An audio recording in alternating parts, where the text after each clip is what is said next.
Hi guys! Happy whatever day it is, wherever you are while you're watching this. Right now, as I'm recording, it's Friday evening, possibly the happiest time of the entire week. So what am I going to do this evening? Probably watch The Great British Bake Off, maybe make some brownies. Betty Crocker in the house. Paul is away on a business trip, so I have the whole apartment to myself. I'm going to sit back, watch crappy TV, possibly drink a bottle of wine to myself, and pretend that I don't feel abandoned. Today I wanted to record a bit of a chatty video with you. My last few videos have been quite intense tutorials and they have been very time consuming to both make and edit, so I wanted to do something, I'll be honest, I wanted to do something that would be a little bit easier on me. So today I thought I would talk to you about my favorite foundations. I don't think I've ever done a video like specifically on foundations. Now, for those of you that are new to my channel, I've got quite oily skin. In fact, I've got very oily skin. So a lot of these foundations are kind of more suited to a combination or an oily skin. I don't really have that much in here for dry skin. And that's obviously because of my own skin. And also when I do makeup on other people, it's usually for an event like a wedding or a formal event where the makeup needs to last all day without having to be touched up. So I tend to go for kind of oil-free, long-lasting products. Even though that's not necessarily the best product for a dry skin for everyday use, but for a one-off occasion where you want your makeup to last, those are the kind of formulas that I tend to use on my clients. So does that make sense? Good, let's move on. So the first foundation, shock horror, MAC Face and Body. I've only talked about this like a bajillion million times in my videos. Of all the foundations I am going to talk about today, this is probably the best one for dry skin. In fact, this is more suited to a dry skin, I would say, than to an oily skin. I tend not to use this on people with very, very oily skin. I do use it on myself occasionally in videos just because it looks so beautiful on camera. And I know that it doesn't really need to last that long on me when I'm making a tutorial because 9 times out of 10, I just go and wash my face as soon as the tutorial's finished. Sorry, I know that's horrible to hear. The reason I really like this foundation is because you can really vary the coverage that you get. You can wear it either very, very sheer and it just looks like a hint of a tinted moisturizer, or you can wear it quite full coverage, so you really can control how much coverage you get out of it. For those people that have never used Face and Body before, you'd probably be quite surprised at how liquidy it is. It is very transparent and very fluidy, so the more you work it into your skin, the more coverage that you get. And I actually have a blog post about the best way to apply MAC Face and Body because it is a little bit different to other foundations, and I'll leave a link to that in the blog post because I don't want to, or in the description box, I just don't want to take up too much time in this video. Next is a drugstore foundation. This is Revlon's Color Stay, and if you're wondering about the pump, I'm not sure if you can get them in the States like this, but this is how they are sold here in Australia. I didn't buy the pump, it's just how they're packaged here. Revlon Color Stay is a fantastic drugstore, long-lasting foundation for oily skin. Now, they do have a formula for normal to dry skin as well, and this is the normal to dry skin. I do prefer the normal to oily formula though. I think it lasts a little bit better, and I kind of think that the normal to dry, if you had very dry skin, I don't think this would actually work that well on you. I think it would kind of crack on your skin, because even if I get a little bit of dehydration around my nose, this can show it up. But if you're looking for a foundation that has got awesome coverage, like really full-on coverage, that sets and doesn't move, you really can't go too far wrong with Revlon Color Stay. It is considerably cheaper than some of my higher end foundations that I'm going to be talking about. And to be honest, it's totally comparable. Color range is also amazing. This is 110 Ivory, and it's super pale. Like, it's really, really pale. It's about an NW10 from MAC. So I just think, yeah, color range, longevity, coverage, you're kind of ticking all the 3 boxes, and if you can get it with the pump, the packaging is also awesome. Next is a more high-end foundation, and this is the Estee Lauder Double Wear Maximum Cover. So this is, they say it's a camouflage makeup for face and body, and it's waterproof. It sets waterproof. This isn't a foundation that I would actually wear as a foundation. This I use as a concealer or a corrector. It has got so much coverage. I think this is quite similar to the, what's it called? The Derma Blend. There we go, Vichy Derma Blend. But I feel like the texture is an awful lot finer. So sometimes I feel like Derma Blend can look quite cakey. Whereas this doesn't look cakey. It's just it's a very thin formula, but it's uber pigmented. So I use this for correcting, for like pinpoint correcting. So I have 4 of these in different colors for my kit, and I have used probably like 3 squeezes from each one, because I literally use the tiniest little bit. I'll just pop some onto my palette and then use a fine tipped eyeliner brush to apply it where I need it, and it just like, you just dab it on and whatever you've put it on has disappeared. Like, it's unbelievable. Next is MAC's Pro Longwear foundation, and I use this an awful lot in bridal makeup. I also use it on myself as well. Pro Longwear is kind of similar to this one, Colorstay, Revlon Colorstay, there we go.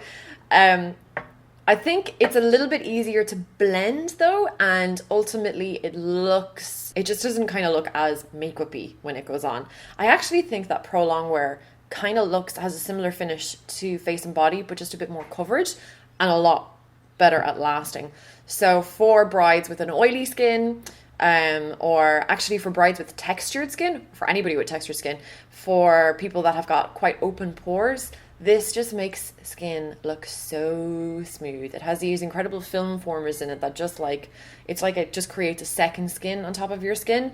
I find it quite heavy for everyday use. Like, I used to use it every day, and I don't know, I kind of feel like MAC foundations break me out if I use them every day, and it is quite a full-on coverage. But for occasions, for weddings, for like formals or for prom, or, you know, stuff like that, or a ball, where you want to have really lovely flawless coverage that you don't have to worry about it wearing off, Pro Longwear is excellent for that. It doesn't say what SPF it is on the bottle, but I know it is lower than Studio Fix, which is SPF 15. I think it might be like an SPF 10 or something. So you really don't have that much of a risk of flashback. It does photograph absolutely beautifully. So I really like that. Moving back to the drugstore. This is a relatively new one as a favorite for me, but I really like it. It is the CoverGirl Outlast Stay Fabulous 3-in-1 foundation. And this, if push came to shove and I had to choose between Revlon and CoverGirl, I think I would actually go with CoverGirl.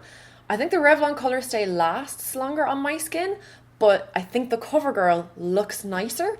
The CoverGirl just looks a little bit more natural. It doesn't look quite so heavy. It's not quite as much coverage. So if you're into full-on coverage, you'll probably prefer the Colorstay. I keep forgetting the name of it. I just feel like this looks nicer, and it's much easier to blend as well. It doesn't set as quickly, so you have a lot more time to kind of work it in, especially when you're using like a buffing brush.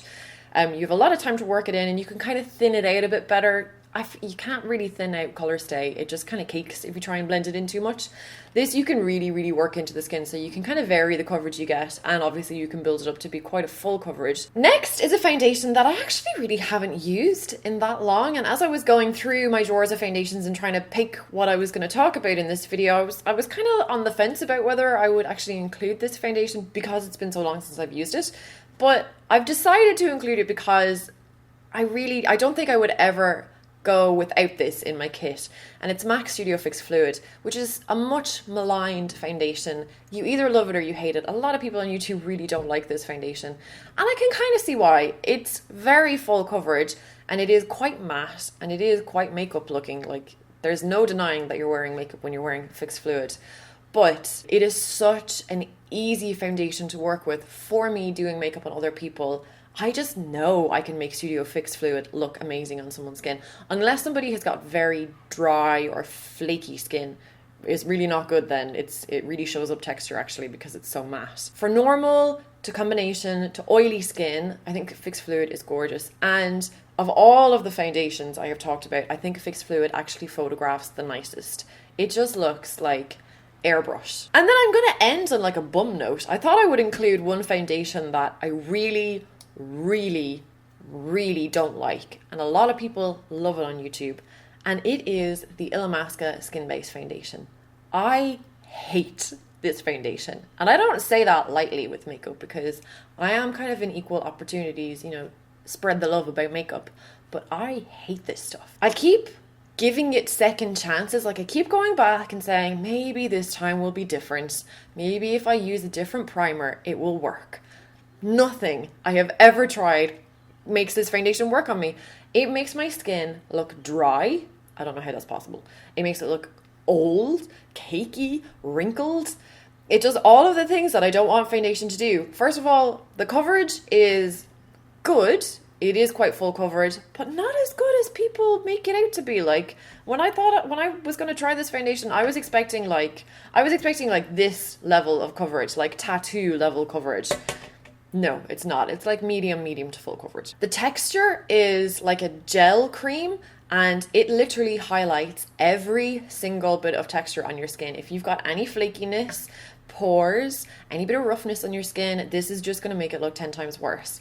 When it sets, it just like, it dries, and if you move your face, it cracks. So I always end up with like crack lines around my nose, around my mouth. It's just, it separates up here where I've got kind of open pores across my nose. I think it's horrible. So they are some of my favorite and one of my most hated foundations. So I hope you enjoyed watching that. I hope you maybe found something that you'd like to try. Maybe that was useful. Maybe you just enjoy listening to me talking. I don't know why. Don't forget to give this video a thumbs up so that helps more people to see my videos and find me, and we can share the Sharon love. Don't forget to subscribe if you haven't for videos every Monday, Wednesday and Friday. When you subscribe, it just means that my videos are going to pop up in your homepage feed on YouTube, so you never have to search for me again, which is awesome. Thank you so much for watching, guys. I will see you very soon. Bye! And don't forget to enter my 100,000 subscriber giveaway. I'm giving away over $700 worth of makeup. Just click the video on your screen right now for more. I'll have a link in the description box too. And while you're at it, why not hit that subscribe button? It means that my videos will pop up in your homepage feed on YouTube, so you'll never have to search for me again. And it really helps me out a lot. I would really appreciate it. Thank you so much for watching, guys.